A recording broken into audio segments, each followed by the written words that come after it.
मैं भारत को भारतीयता की मान्यता के आधार पर फिर से खड़ा करना चाहता हूं, उस काम में लगा हूं। अब जरा आगे बढ़ता हूं। जिनको पेट साफ नहीं होता उनको क्या क्या होता है? दुनिया की 103 बीमारियां उन्हीं को होती हैं, क्योंकि आयुर्वेद ये कहता है कि अगर आपकी आंतें साफ नहीं है, लार्ज इंटेस्टाइन और स्मॉल इंटेस्टाइन, बड़ी और छोटी आंत साफ नहीं है, तो बीमारियों का केंद्र आपके घर में ही है। और 90% बीमारियां आपको मालूम है कब्जियत से शुरू होती हैं, कॉन्स्टिपेशन से शुरू होती हैं। हमारे देश में सभी बड़े चिकित्सक और वैद्य कहते हैं कि जिनका पेट साफ नहीं हुआ उनको कुछ भी बीमारी आएगी, संधिवात हो जाएगा, डायबिटीज हो जाएगी, कॉन्स्टिपेशन तो रहने वाला है, मुंह में से भयंकर बदबू आएगी, दांत आपके खराब हो जाएंगे, सांस में इतनी तेज बदबू होगी कि पड़ोसी बैठ नहीं पाएगा आपके पास, रात को नींद नहीं आएगी, भूख समय से नहीं लगेगी, भूख ठीक से नहीं लगेगी, शरीर में कमजोरी आती जाएगी। ऐसी 103 बीमारियां एक साथ आएंगी। अब उनको चूंकि कॉन्स्टिपेशन बहुत है तो ये सब बीमारियां उनको होती हैं। तो अब उसका इलाज क्या करते हैं वो? जब पेट साफ नहीं होगा तो सांस की बदबू भयंकर होगी। अब उस सांस की बदबू को रोकने के लिए वो दिन भर टूथपेस्ट रगड़ते हैं। हमारे देश में अब मुझे ये समझ में आने लगा है कि किसी भी भारतीय नागरिक को चिकित्सा सुविधा की जरूरत नहीं है, चिकित्सकीय ज्ञान की जरूरत है। हेल्थ फैसिलिटीज नहीं चाहिए, नॉलेज चाहिए। नॉलेज की बहुत कमी, और इतनी कमी है कि पढ़े लिखे लोग उससे ज़्यादा पीड़ित हैं। छोटी छोटी बातें नहीं जानते। पानी को उबाल के पीना ये इतनी छोटी सी बात है, लेकिन आज के समय की बीमारियों में सबसे इफेक्टिव है, खासकर 3 महीने की ये जो। तो आप उनको बता दो भैया पानी उबाल के पियो, उबाल के पानी पीने से क्या होता है वो समझा दो उनको, 10 मिनट में समझ में आ जाएगा। फिर उनसे कहो कि खाना खाते हो तो कुछ ये खाओ ये मत खाओ, क्योंकि दिनचर्या ऋतुचर्या जो आयुर्वेद की है ना वो जरूर सीख लो।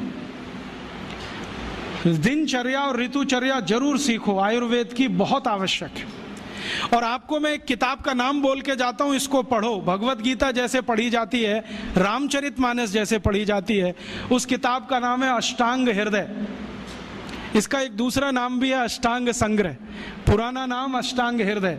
ये किताब का जो स्वस्थ व्रत है ना, वो ऐसे पढ़ो जैसे आप धार्मिक पुस्तक पढ़ते हो, और उसको बार बार पढ़ो तो याद हो जाएगा, कंठस्थ हो जाएगा। उसमें 2000 सूत्र हैं। ये सूत्र लोगों को बताना शुरू कर दो। छोटे छोटे सूत्र हैं, जैसे खाना खाने के बाद पानी मत पियो, स्वस्थ रहना है जिंदगी भर तो खाने के 1 घंटे के बाद पानी पियो। क्यों नहीं पिए वो आप सब जानते हो, सरल भाषा में उनको समझा दो।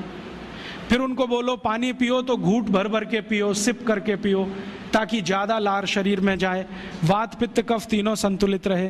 ठंडा पानी कभी मत पियो। मैंने दुनिया में ठंडे पानी पीने वालों को बहुत देखा है। यूरोप और अमेरिका के लोग चिल्ड वाटर पीते हैं, बर्फ़ का पानी फ्रिज में रख के पीते हैं। परिणाम जानते हैं क्या होता है? सवेरे जब टॉयलेट रूम में जाते हैं तो 1-1 घंटे बाहर ही नहीं आते। उनको पूछो भाई तुम क्या कर रहे थे 1 घंटे वहाँ? तो कहते हैं न्यूज़पेपर पढ़ रहे थे, मैगजीन पढ़ रहे थे। क्यों पढ़ रहे थे? स्टूल पास नहीं होता। क्यों नहीं होता? कॉन्स्टिपेशन है, जोर लगाना पड़ता है फिर भी नहीं होता। गाना भी गाते हैं मेरे सपनों की रानी कभी आएगी, फिर भी नहीं आती। और अंतिम दुष्परिणाम पता है क्या होता है? उनको पेट साफ तो होता नहीं, तो सांस में से भयंकर बदबू आती है।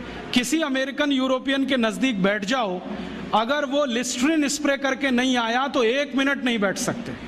हर समय उनको माउथ फ्रेशनर स्प्रे करना पड़ता है, क्योंकि अंतड़ियां साफ नहीं है, कब्जियत है, मल भरा हुआ है, उसमें कचरा जमा है। फिर उनके पसीने में से भी बदबू आती है। क्यों? कब्जियत बहुत है। और पसीने की बदबू दूर करने के लिए डिओडोरेंट स्प्रे करते रहते हैं। और आप तो सब जानते हो कि अगर कब्जियत है तो बाल भी कड़क रहते हैं, तो उन कड़क बाल को सॉफ्ट करने के लिए क्या क्या सब करते हैं। शैम्पू लगाते हैं, शैम्पू के बाद पता नहीं क्या क्या लगाते हैं। ये सब वो जो करते हैं ना, उनकी मजबूरी है, स्टेटस सिंबल नहीं है।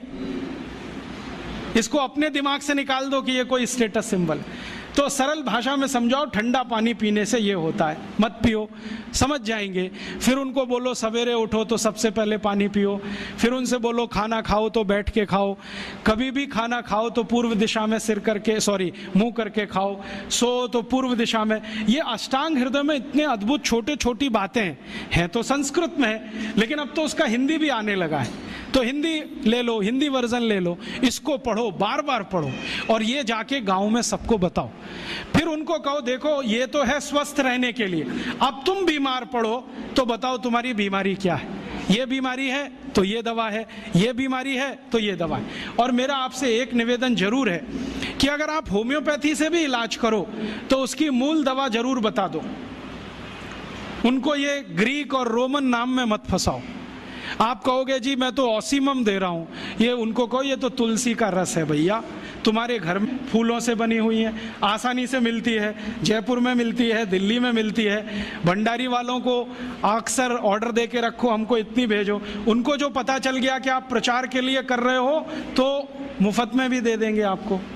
तो इस तरह से आप गांव गांव जाओ, छोटे छोटे शिविर लगाओ, गांव वालों को इकट्ठा करो। गांव वाले बहुत दुखी हैं, शहर वाले भी दुखी हैं, वैसे तो वो दुखी हैं। इसका यही सबूत है कि रामदेव जी आए जयपुर में सवेरे 4 बजे तो सब लोग पहुंच जाते हैं वहाँ, पैसा भी देते हैं, समय भी देते हैं। और 4 बजे रामदेव जी कहें टांग ऊपर उठा लो तो उठा लेते हैं, कहें सिर नीचे कर दो तो कर लेते हैं, ऐसे कर लो तो कर लेते हैं। क्यों? परेशान है, दुखी है, शरीर उनका साथ नहीं दे रहा है। और इतने दुखी हैं कि रामदेव जी तो क्या, कोई टिम्बकटू आ जाए उसी के सामने वो आ जाएंगे, और वो दुनिया भर में घूम के आते हैं अपनी अपनी छोटी छोटी बीमारियां लेके। तो इन जो दुखी लोगों का थोड़ा थोड़ा आप मदद कर दो इलाज के रूप में, ये सब आपके भगत हो जाएंगे। और ये भगत हो जाएंगे तो कहो आप भी प्रचार करो इसका, वो भी करें, आप भी करो, तो ये इतना तेजी से मल्टीप्लाई करेगा कि 2-5 साल में एलोपैथी का बाजा बज जाएगा। और बजा देना है अपने को, हाँ, ये संकल्प लेके चलो कि इनका बाजा हमको बजाना है। मैं बहुत जल्दी एक टीवी चैनल शुरू करने जा रहा हूँ एलोपैथी का बाजा बजाने के लिए। इनकी सब पोल खोलनी है मुझे, हाँ, इनकी इतनी पोल हैं मेरे पास, कम से कम 1,500 से ज़्यादा डॉक्यूमेंट्स हैं जो एलोपैथी के गंदेपन को सिद्ध करने वाले, इनकी निकृष्टता को सिद्ध करने वाले, ये कितने अनसाइंटिफिक हैं वो बताने वाले हैं, कितने डॉगमेटिक हैं वो बताने वाले हैं। मेरे पास ऐसे बहुत इंटरव्यूज हैं बड़े बड़े डॉक्टरों के, वो कहते हैं कि हम कोई डायग्नोसिस नहीं करते, तीर मारते, लग गया तो ठीक, नहीं तो तुक्का। और वो कहते हैं हम तो एक ही सिद्धांत पे काम करते हैं, ट्रायल एंड एरर, देते जाओ गलतियां करते जाओ, देते जाओ गलती, भले मर जाए पेशेंट उसमें। हमारे पास तो कम से कम ये नहीं है ट्रायल एंड एरर वाला। हम तो जानते हैं कि तुलसी है तो उसके ये गुण हैं तो ये रिजल्ट आना ही चाहिए, मेथी है तो उसके ये गुण हैं तो ये रिजल्ट आना ही चाहिए। हमको सब मालूम है, फिक्स है, यहाँ वेरिएशन नहीं है। मेथी के जो रिजल्ट चरक ऋषि को मिले वो आज भी मिलते हैं, इसमें इतना सातत्य है, वेरिएशन कहीं भी नहीं है। तो जो विज्ञान में सातत्य होता है, सत्य ज्ञान वही होता है। तो हमारे पास जो सत्य ज्ञान है इसको लेकर आगे बढ़ें और इसके अपने जीवन में भी और दूसरों के जीवन में प्रयोग करने के लिए प्रेरित करें। दोस्तों, सबसे पहले तो चैनल सब्सक्राइब करें, फिर लाइक, कमेंट और शेयर करें। और हाँ, हमारा एंड्रॉयड ऐप डाउनलोड करना ना भूलें।